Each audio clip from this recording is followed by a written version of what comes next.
நான் சமீபத்தில் ஒரு கதை கேட்டேங்க. அந்த கதையை உங்கள் கூட ஷேர் பண்ணிக்கிறேன். இந்த படத்தில் இருக்கிற காட்சியை கொஞ்சம் பாருங்கள். ஒரு ஆண் பள்ளத்தாக்கில் விழப்போகிற ஒரு பெண்ணுடைய கைகளை இருக்க பிடித்துக்கிட்டு அவங்கள காப்பாற்ற முயற்சி செய்துக்கிட்டு இருக்காரு.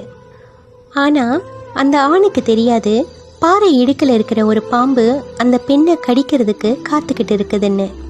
அந்த பெண்ணுக்கும் தெரியாது, தன்னை காப்பாற்றிக்கிட்டு இருக்கிற அந்த ஆணுடைய முதுகின் மேலே ஒரு பாறை விழுந்து அவர் உடல்லேருந்து ரத்தம் கசிஞ்சிக்கிட்டு இருக்குதுன்னு. இந்த சூழ்நிலையில் அந்த பெண் என்ன நினைக்கிறாங்கன்னா, நான் கீழே விழப்போகிறேன், என்னை அந்த பாம்பு கடிக்க போது, என்னால் மேலே ஏறி வரவே முடியலை, இந்த ஆண் என்னை கொஞ்சம் பலமாக இழுத்தா நான் மேலே ஏறி வந்துடுவேன்னு.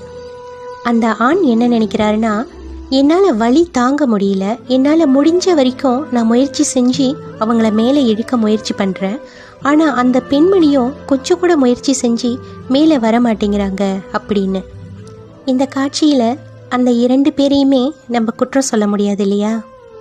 இதாங்க வாழ்க்கை. இந்த மாதிரி சூழ்நிலையை தான் நம்ம வாழ்க்கையில் அன்றாடம் சந்திச்சுக்கிட்டு இருக்கோம். நம்ம பார்க்குறவங்க யாரையுமே அவங்களோட வலி என்ன, அவங்களோட நெருக்கடி என்ன, அவங்களோட கஷ்டம் என்ன நம்ம புரிஞ்சுக்கிறதே இல்லை. அவங்களோட குடும்பமாகட்டும், வேலையாகட்டும், நண்பர்களாகட்டும், அவங்களோட உணர்வுகளாகட்டும், எல்லாத்தையும் நம்ம கொஞ்சமாவது புரிஞ்சுக்க முயற்சி செய்யணுங்க. அவங்களோட சூழ்நிலையில் இருந்தால் நாம் என்ன செஞ்சுருப்போம் அப்படிங்கிறத நம்ம கட்டாயம் யோசிக்கணும்.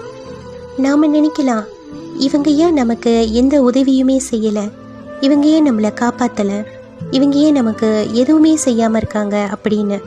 ஆனால் அவங்களுக்கு என்ன நெருக்கடிகள் இருக்குன்னு அவங்களோட இடத்துல இருந்து பார்த்தா தான் நமக்கு அது புரியும்.